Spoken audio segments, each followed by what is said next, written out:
Friends, welcome है आप सभी का मेरे यूट्यूब चैनल पर। दोस्तों, आज की इस वीडियो में हम पढ़ेंगे भाप उत्पादन के लिए पीटी वक्र, जिसको हम जानते हैं pressure temperature diagram of stream के नाम से, जिसको हम फ्रेंड्स पीटी वक्र के नाम से भी जानते हैं। फ्रेंड्स, आपका ये प्रॉपर्टी ऑफ स्ट्रीम चैप्टर का मोस्ट इम्पॉर्टेंट टॉपिक है। प्रॉपर्टी ऑफ स्ट्रीम का फ्रेंड्स बता रहा हूँ मोस्ट इम्पॉर्टेंट टॉपिक है फ्रेंड्स। इसके बिना आपका जो चैप्टर है प्रॉपर्टी ऑफ स्ट्रीम पूरा नहीं होता है फ्रेंड्स। काफ़ी इम्पॉर्टेंट टॉपिक है और काफ़ी बार आपकी परीक्षा में पूछा जा चुका है। भाप उत्पादन के लिए पीटी वक्र को बताइए या बनाइए, या इसका आपको एक्सप्लेन करने को पूछ सकता है फ्रेंड्स। इस चैप्टर के जितने भी इम्पोर्टेंट डेफिनेशंस है आपके प्रॉपर्टी ऑफ स्ट्रीम की, वो पिछली वीडियो में सारी इम्पोर्टेंट डेफिनेशंस कवर की जा चुकी हैं फ्रेंड्स। आज के वीडियो में केवल हम यही पीटी वक्र के बारे में समझेंगे कि पीटी वक्र होता क्या है।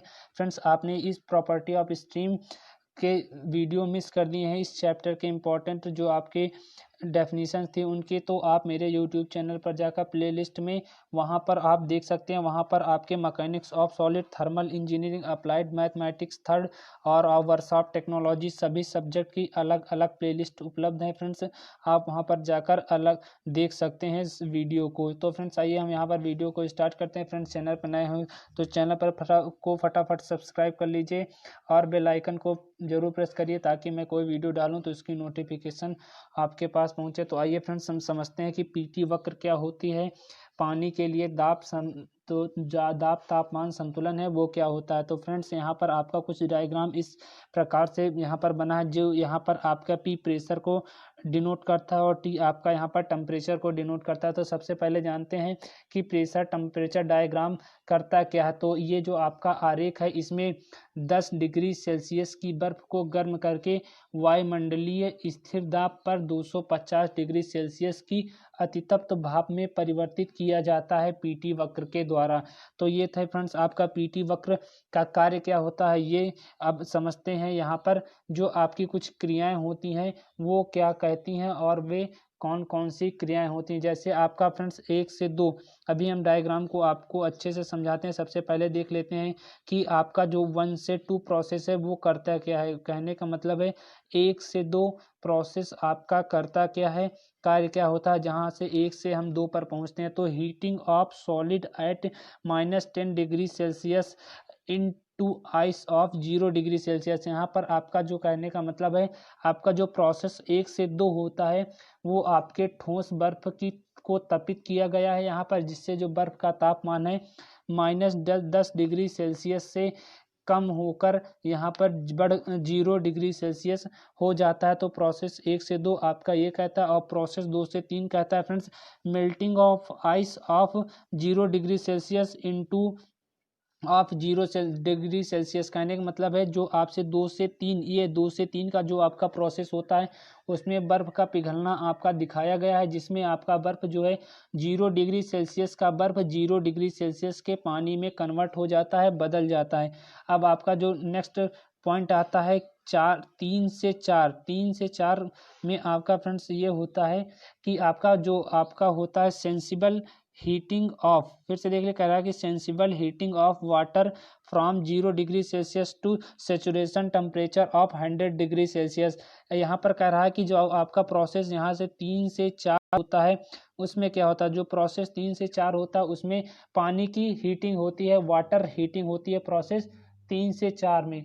अब फ्रेंड्स आपका नया अगला पॉइंट आता है कि प्रोसेस 4 से 5 में क्या होता है। तो प्रोसेस 4 से 5 में 100 डिग्री सेल्सियस पर तापमान पर आपका पानी का वाष्पीकरण हो जाता है। आपका जो पानी है वो भाप में कन्वर्ट होना स्टार्ट हो जाता है 100 डिग्री सेल्सियस पे। और 5 से 6 प्रोसेस क्या होता है, जो फ्रेंड्स आपका 5 से 6 वाला जो प्रोसेस होता है वहाँ पर शुष्क एवं संतृप्त भाप को अतितप्त किया जाता है। जो आपके भाप में कुछ नमी होती है उसको उसको और टेम्परेचर दे के उसको शुष्क भाप में कन्वर्ट किया जाता है। शुष्क एवं संतृप्त भाप को वहाँ पर अतितप्त किया जाता है, हाई हीटिंग की जाती है वहाँ पर। तो ये थे आपके जो प्रोसेस हैं, 1 से 2 में क्या होता है, 2 से 3 में प्रोसेस में क्या होता है, 3 से 4 में क्या होता है, 4 से 5 में क्या होता है और 5 से 6 प्रोसेस में क्या होता है। तो अब देखते हैं यहाँ पर ये जो सारे टॉपिक्स मैं आपको बता रहा हूँ इसकी आपको पीडीएफ अवेलेबल करा दी जाएगी, हिंदी में भी है और इंग्लिश में भी है, जिसमें आपको सुविधा हो आप उसको याद कर सकते हैं। तो जैसे पीटी वक्र के अनुसार होता है क्या है फ्रेंड्स, आपका यहाँ पर 100 डिग्री सेल्सियस की बर्फ को गर्म करके वायुमंडलीय स्थिर दाब पर 250 डिग्री सेल्सियस भाप में फ्रेंड्स आपका कन्वर्ट किया जाता है। तो ये था। अब इस प्रोसेस को जान लेते हैं कि इस प्रोसेस को विपरीत दिशा में शीतित करने पर, कहने का मतलब है कि ये जो आपका यहाँ पर प्रोसेस है इसको यदि हम विपरीत दिशा में चलाएं, मतलब 6 से 1 की ओर चलें, अभी हम चल रहे थे 1 से 2 की ओर, अब हम चलेंगे 6 से फ्रेंड्स 1 की ओर तक परिवर्तित किया जाता है। तो बिंदु आपका 2 से 3 क्या कहता है, बिंदु 2 से 3 मतलब ये वाला बिंदु 2 से 3 से गुजरने वाला वक्र जिसको हम फ्यूजन वक्र के नाम से जानते हैं, वो आपका जो आपका फ्यूजन वक्र है इसे हम 2 से 3 से गुजरने वाले वक्र को फ्यूजन वक्र कहते हैं। और 4 से 5 ये 2 से 3 आपका क्या फ्रेंड्स, फ्यूजन वक्र आपका ये कहलाया, ये वाला 2 से 3 प्रोसेस आपका फ्यूजन वक्र कहलाया।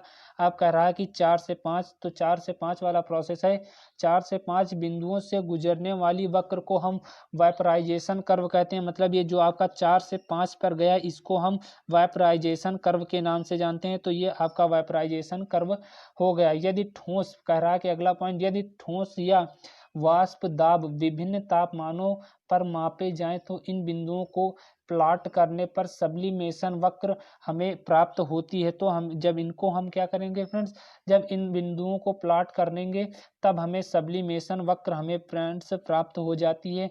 फिर कह रहा है आगे कि जिसे हम यहाँ पर आरेख में दिखाया गया है, जो आपका सब्लिमेशन वक्र है उसे इस आरेख में दिखाया नहीं गया है। इस प्रकार आपका जो प्राप्त फ्यूजन वक्र है, वाष्पीकरण वक्र तथा सब्लिमेशन वक्र के लिए एक बिंदु पर काटने पर जो बिंदु प्राप्त होता है फ्रेंड्स वही आपका ट्रिपल पॉइंट कहलाता है। जैसे आपका वाइपराइजेशन कर्व हो गया, फिर सब्लिमेशन कर्व हो गया, जहां पर ये पॉइंट आपका काटता है वही आपका फ्रेंड्स ट्रिपल पॉइंट कहलाता है। फ्रेंड्स जो आपका ट्रिपल पॉइंट है ये भी काफ़ी इंपॉर्टेंट है, इसको नेक्स्ट वीडियो में हम कवर करेंगे विथ डायग्राम के साथ कि ट्रिपल पॉइंट होता क्या है, इसके बारे में वहाँ पर इसका एक्सप्लेनेशन किया जाएगा। तो ये था फ्रेंड्स आपका पीटी वक्र। इसमें कुछ टॉपिक्स हैं इनको भी थोड़ा सा पढ़ लेते हैं।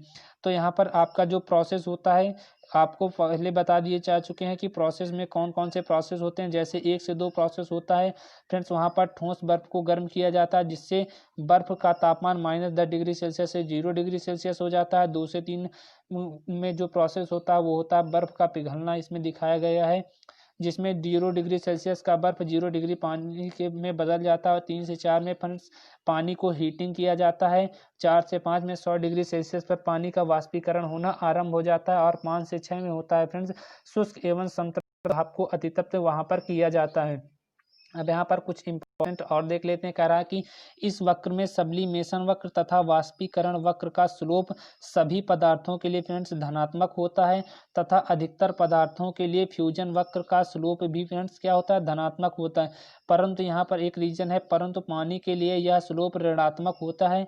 जिस तापमान पर, कह रहा है कि जिस तापमान पर एक वक्र उबलता है, मतलब एक द्रव उबलता है फ्रेंड्स, यह दाब से अधिक प्रभावित होता है जैसे कि वाष्पीकरण वक्र में दिखाया गया है।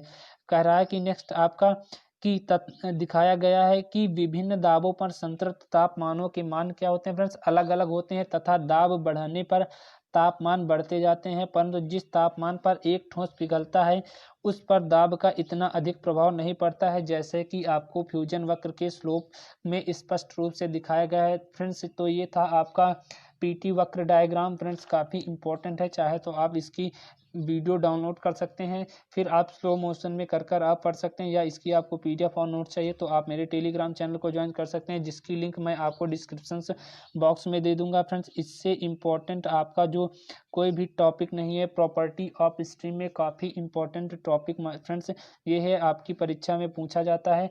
अब फ्रेंड्स हम स्टार्ट करेंगे इसके बाद आपका नेक्स्ट चैप्टर बॉयलर के बारे में। जी हाँ फ्रेंड्स, जो आपका स्टीम जनरेटर है, भाप जनित जिसको हम बॉयलर के नाम से जानते हैं। नेक्स्ट वीडियो में आपका 6वां चैप्टर स्टार्ट होगा थर्मल इंजीनियरिंग का। तो फ्रेंड्स आपसे मिलते हैं नेक्स्ट वीडियो में।